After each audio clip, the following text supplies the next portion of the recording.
उधारो सम्भोग। देब्रे हातको पाखुरामा लामखुट्टी बस्यो टोक्नलाई। मार्नलाई ठोके, फुत्केर उड्यो। केही बेरमा फेरि बस्यो, फेरि ठोके। मर्छु भन्ने थाहा पाएर पनि लामखुट्टेले मलाई टोक्न छाड्दैन। ऊ नमरुन्जेल भोकले उसलाई पनि छोड्दैन। जीवन रहुन्जेल यसरी नै मान्छे सासको आश गरिरहन्छ। क्युबानहरू पनि यस्तै भोका लामखुट्टे जस्तै लाग्छन् मलाई। हवानामा जुलियोको घरमा बास बसेको म भने क्युबानहरू जस्तै अभावमा थिएँ। झोलामा बाँकी रहेका टी सर्टहरू $10 बेचे। जुलियले अर्को पेइङ गेस्ट नआउन्जेल मलाई बस्न आग्रह गर्यो। मैले नकार्ने कुरै भएन। हाइटी जाने मेरो योजना खर्च अभावले विफल भइरहेको थियो। कतैबाट टिकट पाइरहेको थिएन। अमेरिका फर्कने प्रयासमा एम्बेसी चहारे, त्यो पनि असम्भव भयो।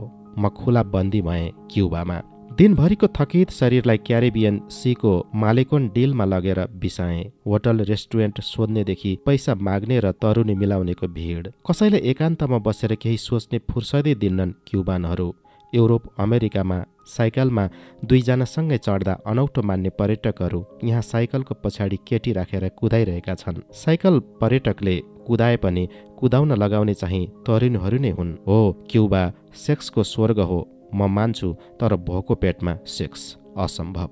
समुद्रको छालमा रत्तीभर पनि हराउन दिएनन् क्युबान युवतीहरूले। 10 थरी मान्छेको वरिपरि बस्नुभन्दा तरुणीहरूसँगै जानु उचित मानेर हिँडे म। दुईटी तरुणी अन्दाजी 17-18 वर्षका, जेउस टिन एजकै हुन्। हाम्रो देशका कोरली गाई जस्ता सलक्क परेका भन्छौँ नि हामी, त्यस्तै लागे उनीहरूकै पछि। करिब 2-3 किलोमिटर हिँडेपछि मलाई असन वा पाटनको पुरानो गल्लीको छिँडीतिर पुगे जस्तै लाग्यो। ठ्याक्कै उस्तै, त्यस्तै घर, त्यस्तै झ्यालढोका, त्यस्तै आग्लाहरू। गल्लीको भत्कन लागेको पुरानो घरको तेस्रो तलामा तिनीहरूको कोठा रहेछ। एउटीले चोर झैँ झ्यालबाट पसेर ढोका खोली। यो उनीहरूको कोठा होइन कि भन्ने शङ्का लाग्यो। भित्र पसेपछि ढुक्क भएँ, उनीहरूकै रहेछ। भित्ताका सुन्दर तस्बिरहरूले बताइरहेका थिए। कोठाको आकार प्रकार सबैले मलाई काठमाडौँको सम्झना दिलाए। त्यति बेला पुतली सडक नजिकै एउटा प्रसिद्ध घर थियो, होलिडे इन। त्यो घरको एउटा कोठामा मैले 6 वर्ष बिताएँ। 7 तला 48 कोठाको त्यो घरमा बत्ती थिएन, त्यसैले त्यो घर प्रसिद्ध थियो। केशव त्यो घरको दादा थियो। हामीले भाडा तिर्नु पर्दैन थियो। बदलामा हामी घरको सुरक्षा गर्थ्यौँ। मेरो कोठा सार्वजनिक थियो। कुनै दिन 13 जनासम्म सुत्थ्यौँ। 6 वर्षको अवधिमा मैले कहिल्यै एक्लै सुत्ने मौका पाइनँ। कोठामा जो पहिला पुग्थ्यो खाटमा उही सुत्थ्यो।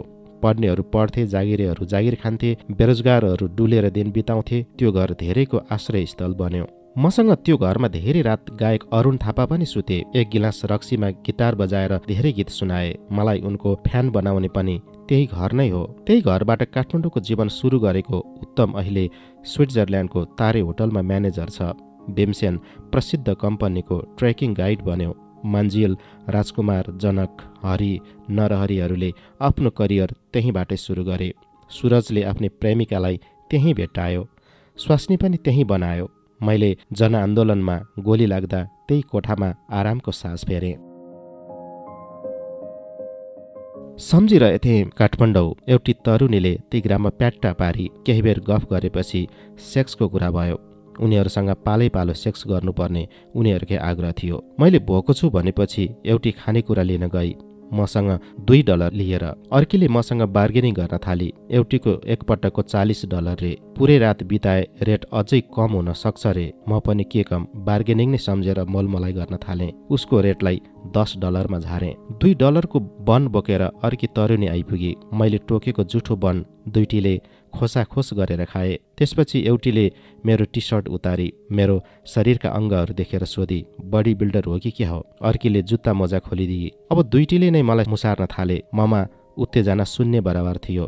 दुईटी भोकाएका सिङ्गिने जस्तै देखिएका थिए। उनीहरू ब्रामा उत्रिसकेका थिए। एउटी मेरो पाइन्टमाथि तेग्रामा चढी। अर्कीले पछाडिबाट आफ्ना 2 जाँघ बीचको यौनाङ्ग मेरो ढाडमा रगेटिरहेकी थिए। सिनेमामा हिरोइनले हिरोको छातीमा समाए जसरी पछाडिबाट समाइरहेकी थिए घरिघरि। तिग्रामा चढेकीले $10 मागी। मैले पैसा छैन भने पत्याइन। फेरि गालामा मही खाई। पछाडिकीले काँध सुमसुम्याउन थाली। मैले साँच्चीकै पैसा छैन भन्दै खाली वालेट देखाएँ। उनीहरूले बल्ल पत्याए। उनीहरूले मनाना अर्थात् भोलि भने। मैले हुन्छ भने र जुरुक्क उठेँ। उनीहरूले मलाई फेरि लडाएर भने पैसा भोलि दिए हुन्छ। उनीहरूले उधारो सेक्स गर्न आग्रह गरे। म मनाना भन्दै लुगा लगाएर त्यहाँबाट निस्किएँ।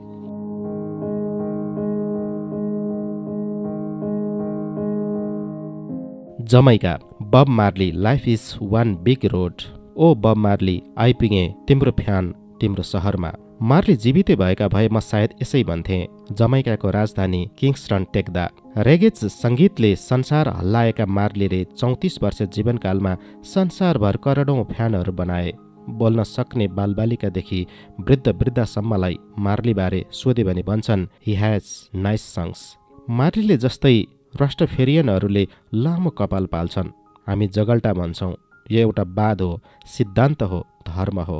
उनीहरूको सिद्धान्त छ संसारमा भएको कुनै पनि चिज कसैले होइन, यसमा कसैको स्वामित्व छैन, न त्यो तिम्रो न मेरो, तर त्यो तिम्रो पनि हो मेरो पनि हो। सन् 1945 जन्मेर 1981 स्वर्गीय भएका मार्ली जस्तै काला वर्णका जमैकनहरू यत्र तत्र भेटिन्छन्।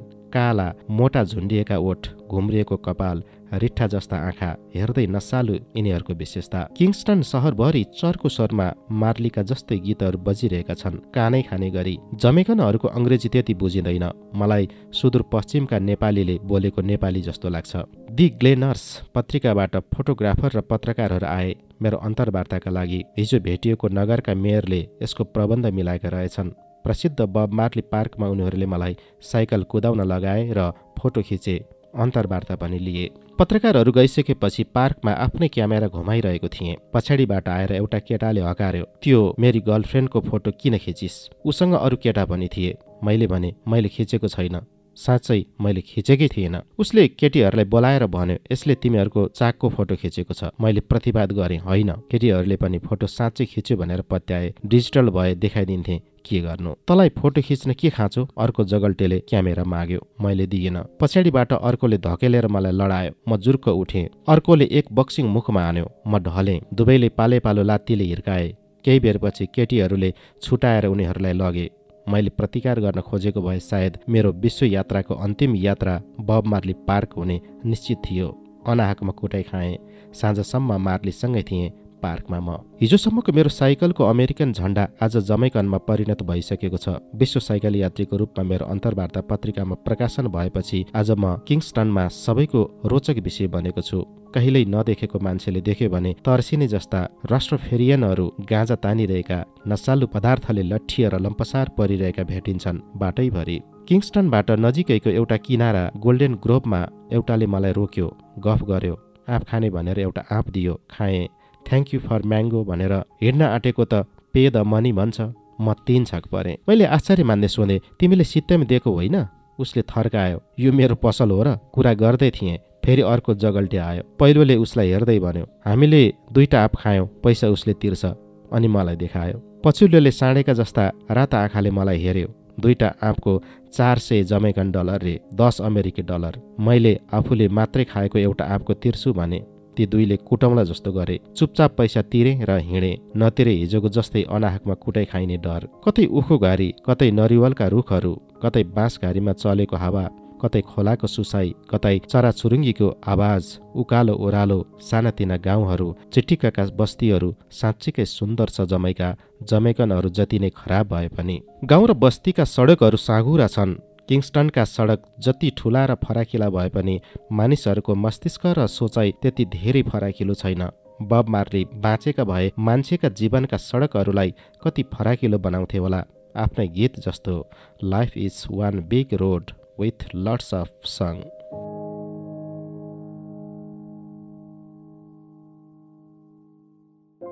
हाइटी, पागल रेमी र हाइटीको हाइट।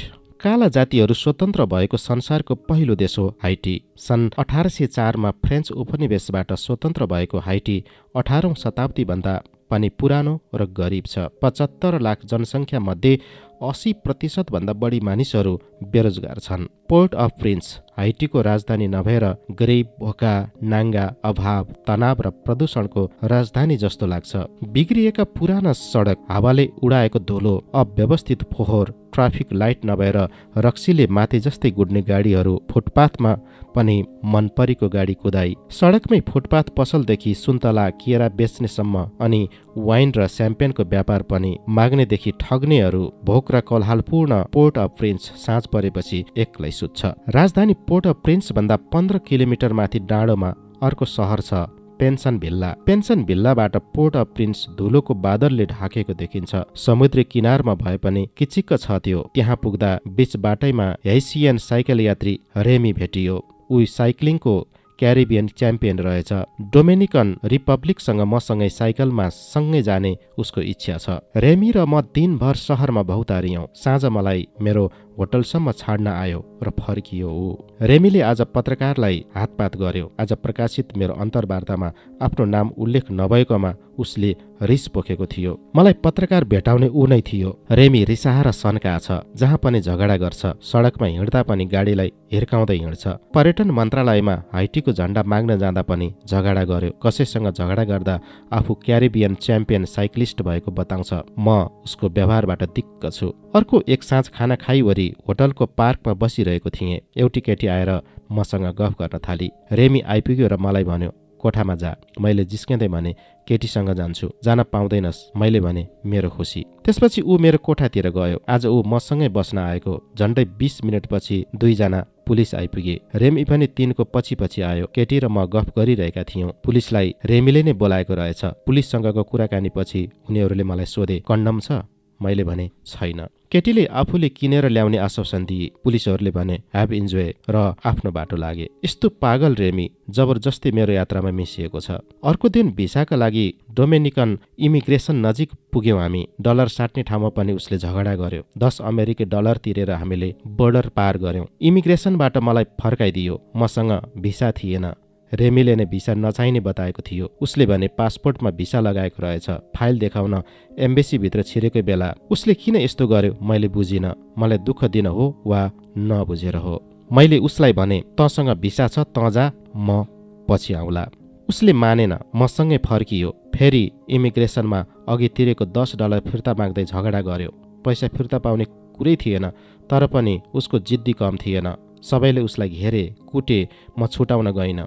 छुटाउन जाँदा मैले पनि कुटाइ खाने सम्भावना थियो। त्यसैले दर्शक बनिरहे। मनमा नै खुसी हुँदै उसले मलाई एक हप्तामा कम्तीमा 100 चोटि कुटिसकेको थियो। कहिले ढिलो हिँड्यो भनेर, कहिले भनेको टेरेन भनेर, कहिले अङ्ग्रेजीमा कुरा गरे भनेर, के निहु पारेर बच्चालाई जस्तै पिटिरह्यो। मैले उसको देश भनेर मात्रै प्रतिकार गरिन। आखिर उसलाई कुट्ने मान्छे पनि त रहेछन् नि, खुच्चिङ।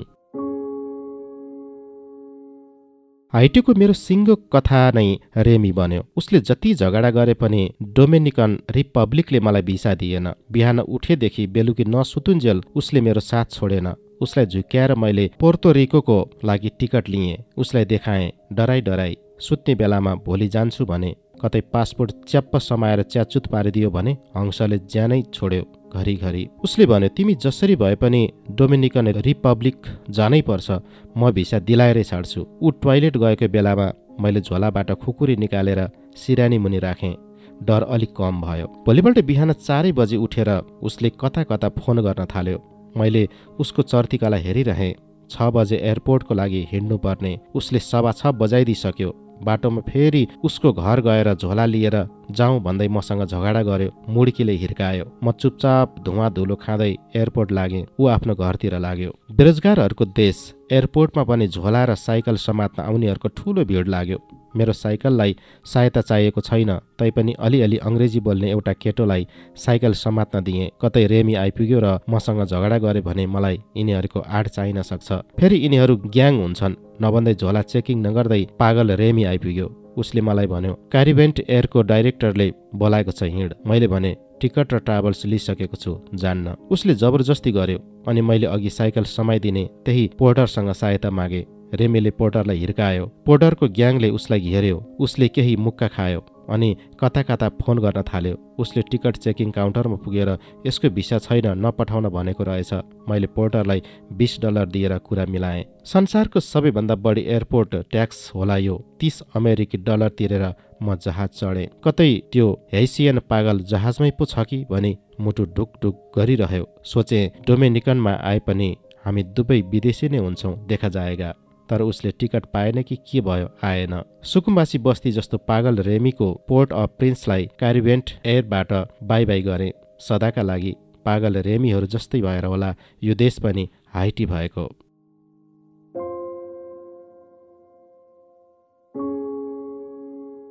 एन्टिगुआ, ब्लू सी, पिङ्क स्यान्ड र हाउडेहरू। माउन्ट एभरेस्टको उचाइ संसारको सबैभन्दा अग्लो स्थानको होटल एभरेस्ट भ्यू, संसारको सबैभन्दा राम्रो ट्रेकिङ रुट, अन्नपूर्ण सम्बन्धी मेरा कुरा सुनेर जोनलाई रातभर निन्द्रा लागेन रे। मैले एन्टिगुवामा 103 वर्षीय हजुरआमाको 90 वर्ष पुरानो घरमा बास बसेर बारबुडा आइसल्यान्डसम्म पुगेका कथाहरू सुनाउँदा पनि उसलाई फिक्का लाग्छ। 22मा साह्रै कडा थिइन् जस्ती ती हजुरआमा एक्ली थिइन्।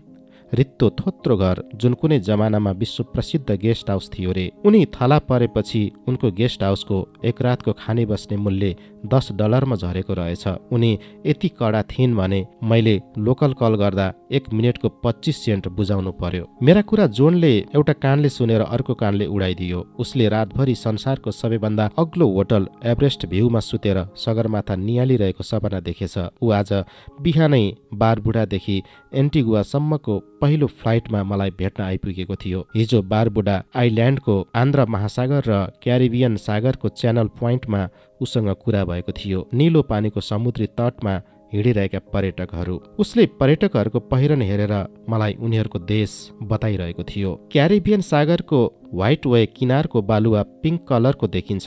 यो बालुवाको रङले समुद्री किनारलाई झनै सुन्दर बनाएको छ। बारबुडाले यो बालुवालाई अन्य आइल्यान्डमा निर्यात गर्दो रहेछ। यहाँको आकर्षण नै यही पिङ्क बालुवा, हिरामतीका बहुमूल्य पत्थर जस्ता लाग्ने, सके त झोलैभरि लैजाउँ जस्तो। एयरपोर्ट पुगेर फेरि जोनलाई याक र यतिका कथाहरू सुनाए। डाँफे, मुनाल, मयूर अनि एकसिङ्गे गैँडाका कथा सुन्दा त ऊ पागल जस्तै भयो। अहिले नेपाल जाउँला जस्तो गर्यो। एकैछिनको गफमा नेपाल र नेपालीको कथा कहाँ सकिन्छ र। मैले जोनलाई नेपाल आउने निम्ता दिएर बिदा गरेँ। मेरो जहाज ब्लू सी र पिङ्क स्यान्डलाई छाडेर उड्यो। समुद्रमाथिको हावाको सतह नमिलेर जहाज बेसरी हल्लियो। बेल्ट नखोल्नु होला, पाइलटको आवाज सुनियो। मेरो पछाडिको सिटमा बस्ने गफाडीहरूको हावादारी कुराले प्यासेन्जरहरूलाई झन अत्याइरहेको थियो। एउटाले भन्दै थियो, ला हेर त प्लेनको दायाँतिरको पङ्खा त घुमेकै छैन। फेरि अर्कोले थप्दै थियो, ओ माई गड, इमर्जेन्सी ढोका त मेरो सिट मुनि छ। ओ नो, आफै पनि तर्सी जस्तो नाटक गरे उसले। कहिले लाइफ भेस्ट छ कि छैन, सिट मुनि चेक गर्नुहोस् भन्दै थियो। महिला यात्रीहरू डरले निलाकाला भइरहेका थिए। आधी घण्टाको उडानपछि प्लेन ल्यान्डिङ भयो। अघिका पागलहरू कराए जहाजभित्रै डोमेनिका अरू मानिसहरू पनि मसँगै उत्रिए। इमिग्रेसनमा म अन्तिम लाइनमा थिएँ। इमिग्रेसन अफिसर मेरो टिकट हेर्दै हाँस्यो। उसले भन्यो, यो डोमेनिका होइन, ग्वाडलोप हो। उसले तुरुन्तै एयर ट्राफिकलाई फोन गरेर मलाई दौडाउँदै जहाजमा पुर्यायो। मेरो लागि प्लेनको ढोका खुल्यो अनि डोमेनिका भनेर चिच्याउने 2 जना हाउडेलाई झापड दिउँ जस्तो भयो मलाई। आँखा घुमाएर हेरेँ, उनीहरू त्यहाँ थिएनन्। म आफै पनि उल्लु। 1 घण्टा 10 मिनट उड्नुपर्ने प्लेनबाट आधी घण्टामा उत्रिँदा सोच्नुपर्ने।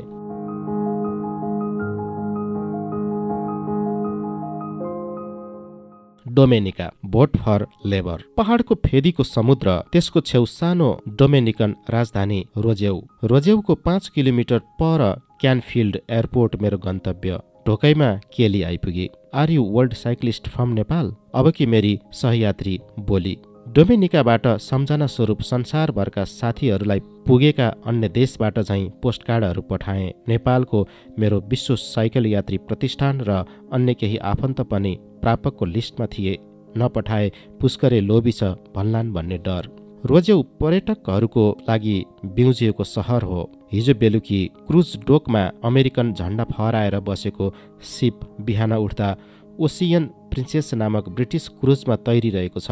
हिजोको क्रुज छैन। 1 रातको खाएसुतेको $60 तिर्नुपर्ने यो सहर मेरा लागि निकै महँगो छ। भिखारीहरू पनि $10 भन्दा घटेको त कुरै गर्दैनन्। प्रत्येकलाई 55 सेन्टको टिकट टाँसेर पोस्टकार्ड पठाएपछि म मारिगोडतर्फ लागेँ। मेरा साइकलका पाङ्राहरू क्यानफिल्ड पुगेपछि अचानक बदलिए। त्यहाँबाट पोर्ट्समाउथ हुँदै जाने विचार गरेँ। माहुत लायो, सालिसबरी, कोली, हाउत लगायतका नेपाली मकै, धान फल्ने हरिया गाउँ जस्तै गाउँहरूलाई छिचोल्दै म अघि बढेँ। नेपालका गाउँघरका जस्तै घरहरू, उस्तै चुहिने र थोत्रा टिनका छानाहरू, आफ्नै गाउँघरमा साइकल कुदाएको भान भइरहेको थियो मलाई। बब मार्लीका फ्यानहरू यहाँ पनि रहेछन्। मैले लगाएको बब मार्लीको टी सर्टलाई देखेर युवा युवतीहरू चर्को स्वरमा उनकै गीत गाउन थाले। घामको अनुहार खासै देखिएको थिएन। घना घना जङ्गल, कतै नरिवलका रुखहरू, कतै बाँसकारी, कतै अङ्गुरका रुखहरू, चिप्लो चिप्लो सडक, ओह्रालोमा न्युट्रलमा कुद्दै थियो मेरो साइकल। पाइलाहरू चिप्लिए, ओह्रालो झरिसकेपछि साइकल कुदाउन सकिन, निकै ठूलो पानी पर्यो। Village name Dosden, size very small, total population 232। बाटोको छेउैमा यस्तो साइनबोर्ड पो देखेँ। छेउैको पसलमा ओत लागेँ अनि कोक अर्डर गरेर खाएँ। रक्सीले माथेको एउटा अधबैँसे मेरो छेउैमा आयो, टी सर्ट खोलेर काँधमा हालेको, प्यान्टको एउटा बाहुला घुँडामाथि सारेको। यसो हेरे कम्मरमा खुकुरी पनि भिरेको छ। पछाडि ढाडमा त गज्जबको ट्याटु रहेछ। निलो खोपाइमा लेखिएको थियो भोट फर लेबर। कुनै लेबर पार्टीको नेता वा कार्यकर्ता हो कि जस्तो लाग्यो, नत्र लेबर अर्थात् श्रमिक होला। उसले जीवनदेखि जसरी हारेको थियो त्यसरी नै चुनाव हारेको होला। अनि झ्याप। त्यसले मलाई सोध्यो, रक्सी खान्छस्? मैले भने खान्न। नभए यी खा भन्ने शैलीमा लोप्पा देखायो मलाई र फिस्सा हाँस्यो अनि भन्यो सरी। मेरो कोकको पैसा उसैले तिरिदियो। एकछिनमा नरिवलका बोक्रा जम्मा पारेर आगो बाल्यो र ताप्न थाल्यो। म पनि छेउैमा गएँ। आगो ताप्दै गर्दै उसले भन्यो, पहिला अर्को पार्टीको कार्यकर्ता थिएँ, तर त्यसबाट गल हत्याएपछि भर्खरै लेबर पार्टीमा प्रवेश गरेको हुँ। त्यही झोकमा टिल्ल अनि झ्याप अनि ढाडमा भोट फर लेबरको ट्याटु। म पनि त ऊ जस्तै लेबर नै त हुँ। बार्बाडोज, ट्रेभोर बोयनको छोरी, 22 फेब्रुअरी सन् 2002। स्वार कसैले मेरो टेन्टको जिपर उगार्यो। निन्द्रामै जुरुक्क उठे म। निकै आत्तिएको रहेछु। कराएँ, को हो? म। बाहिरबाट एकदमै घनिष्ठ मान्छेको जस्तै आवाज आयो। मैले घडी हेरेँ। रातको 12:35 गएको रहेछ। टेन्टको ढोकाको भित्री भाग खोलेर जालीबाट चियाएँ। एउटा मान्छे भुइँमा थचक्क बसेको थियो। बार्बाडोजको राजधानी जर्जटाउन नजिकैको सुन्दर र सानो गाउँको चौरमा टेन्ट टाँगेर यात्राको एक रात कटाउँदै थिएँ म। उसले सोध्यो, यहाँ टेन्ट किन बनाएको? मैले आफ्नो जानकारी दिएँ। उसले पनि राम्ररी कुराकानी गर्यो। गाँजा छ? कुराकानीकै बीचमा उसले असान्दर्भिक प्रश्न गर्यो। छैन। चुरोट छ? फेरि अर्को प्रश्न गर्यो। खान्न। मलाई तिर्खा लागेको छ, $1 देऊ, उसले भन्यो। ला यो। मैले $2 दिएँ। थ्याङ्क्स। ऊ मसँग मुड्की जुदाएर खुसीले पुलकित हुँदै गयो। उसले भगवानलाई पनि धन्यवाद दिइरहेको थियो। म फेरि ओछ्यानमा पल्टिएँ। निदाउन गाह्रो भयो। कहाँबाट जडे आएर निन्द्रा बिगारिदियो भन्ने सोच्दै थिएँ। टेन्ट नजिकै कोही हिँडेको आवाज आयो। घडी हेरेँ। त्यो मगन्ती गएको 15 मिनट मात्रै भएको रहेछ। समय रातको 12:50। स्वार फेरि जिपर खोल्यो। उठेर चियाएँ। अघिकै मगन्ती रहेछ। फेरि किन आएको? मैले चर्को स्वरमा सोधेँ। उसले भन्यो, मलाई भोक लागेको छ, $5 दे। मसँग खुद्रा पैसा छैन। मैले भने, कति पैसा छ ले? $5 भन्दा बढी फिर्ता दिन्छु। मेरो छाती ढक्क फुलेर आयो। अब म पुरै सशङ्कित भएँ। फेरि आफै सम्हालेर भने, एरिकलाई चिन्छस्? चिन्छु। मैले उसको परीक्षा लिन ऊ डराउँछ कि भनेर कुनै काल्पनिक नाम भनिदिएको थिएँ। उसको उत्तरले यो लुटेरा हो भन्ने मलाई पक्का पक्की भयो। मैले भने, ल हिँड, एरिकको रेस्टुरेन्टमा तलाई खाना किनिदिन्छु। यति बेलासम्म मैले टी सर्ट लगाइसकेको थिएँ। बाहिर निस्कनलाई टेन्टको भित्री ढोका खोलेको मात्रै के थिएँ। उसले कम्मरको पछाडिबाट 1 फुटभन्दा लामो कोलिन्स निकालेर मलाई प्रहार गर्यो। छुरीको बार्बाडोजियम नाम कोलिन्स। म छलिएर फेरि टेन्टभित्र पसेँ। ऊ पनि टेन्टभित्र छिर्यो। उसले कोलिन्स उचालेर प्रहार गर्न खोज्दा मैले उसको हात च्याप्प समातेँ। यति बलियोसँग समातेँ कि उसको हात हल्न चल भयो। हेल्प हेल्प हेल्प, म चर्को स्वरमा चिच्याउँदै पनि थिएँ। म भुइँमा थिएँ, ऊ म माथि थियो। उसले देब्रे हातले मलाई जथाभावी मुक्का प्रहार गर्यो। 4-5 मिनट हाम्रो भिडन्त जारी रह्यो। उसले आक्रमण गरिरहेको थियो। मैले आफ्नो सुरक्षा गरिरहेको थिएँ। मेरो गुहारलाई कसैले पनि सुनेन। छुरीको चुच्चुले टेन्टमा थुप्रै पाल परिसकेका थिए। अचानक उसले मेरो वालेट भेट्टायो अनि फुत्त थुतेर टेन्टबाट निस्किएर भाग्यो। अब छुरी मेरो हातमा थियो। 150 मिटर जति परसम्म त्यसलाई पछ्याउँदै कुदेँ। अँध्यारोमा ऊ कता बिलाए कता। मेरा दुवै हातका बुढी औँला र दाहिने हातको चोर औँला काटिएर रगत बगिरहेको थियो। म दौडिँदै रोड पारी किडिज बारमा पुगेँ। आफूमाथि भएको घटना बताएँ। कसैले सहयोग गरेन। म फेरि त्रास बोकेर हतार हतार टेन्टमा आएर महत्त्वपूर्ण सामान लिएर फोन गर्न गएँ। 2:11 पुलिसलाई फोन गरेँ। त्यहाँका मेरा स्थानीय साथी आर्थर र सिदेलाई फोन गरेँ। धेरै पटकको प्रयासपछि मात्र फोन उठ्यो। निदाएका थिए सायद। आर्थरले भन्यो, म आइहालेँ। आधा घण्टामा पुलिस आइपुग्यो। केही क्षण अनुसन्धान गरेर मेरा सबै सामान सहित पुलिसले मलाई चौकी पुर्यायो। मेरो जाहेरी सकेपछि 40 किलोमिटर पार गरेर आर्थर चौकीमा आइपुग्यो। केही समय चौकीमै बसेर 5 बजे बिहान आर्थर र म उसको घरतिर लाग्यौँ। ठुलो साङ्घातिक आक्रमणबाट मैले जीवन बचाएँ। त्यो मान्छेले एकपटक मात्रै छुरीले हान्न सकेको भए मलाई सायद लासै बनाइदिन्थ्यो। उसले छाडेको छुरी र टोपीबाट उसलाई पक्रन कतिको मद्दत मिल्छ थाहा छैन। आर्थर र सिदीले जताततै फोन गरे। बिहान 10 बजे पर्यटन मन्त्री नै आर्थरको घर आए र घटनाप्रति दुःख व्यक्त गर्दै माफी मागे, क्षतिपूर्ति दिने आश्वासन समेत दिए। दिउँसो 1 बजे आइजिपी जोन आनेल आइपुगे। अपराधीलाई पक्रन कुनै कसुर बाँकी नराख्ने उनले बताए। उनीसँगै आएका जासुसी पुलिसले मेरो बयान बमोजिम अपराधीको स्केच बनायो। मैले मिडियामा यो घटना बताए। अपराधी बाटो भएर भाग्न सक्ने सल्लाह दिएर आइजिपी गए। तेस्रो दिन पुलिसले खबर गर्यो। म चौकी गएँ। पुलिसले सम्भावित 5 अपराधीलाई पक्रिएको रहेछ। अस्ति आक्रमण गर्नेलाई मैले सजिलै चिनिहालेँ। ऊ बीचमा थियो। How are you? मैले हात मिलाउँदै सोधेँ। फाइन, उसले भन्यो। पुलिसले सोद्धा मैले यही हो भनेर उसैले देखाइदिएँ। उसले अनुहार सफाचट पारेको रहेछ, क्लिन सेभ गरेर।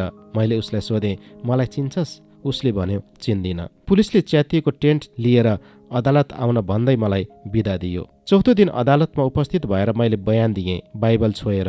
त्यो आक्रमणकारी ट्रेभोर बोयनको वकिलले मेरो बयानमा एउटा गल्ती पत्ता लगायो। मैले उसको कपाल छोटो छ भनेको थिएँ। उसको कपाल राष्ट्रफरियनको जस्तो लामो रहेछ। टोपी लगाएकोले मैले त्यो याद गरेको रहेनछु। एउटा कपालको आधारमा अपराधीले छुट पाउँछ भने यो देशमा फेरि अन्य घटना भइरहनेछ। मैले अदालतमा भने, म त भोलि यो देश छाडेर जाँदैछु, एउटा यात्री नहुँ। पल्लोपट्टि कठघराबाट अपराधीले मलाई घुरेर हेरिरहेको थियो। 11 जुन सन् 2002 मा अदालतमा उपस्थित हुने मुद्दाको तारिख थापेर मैले बारबाडोज छाडेँ।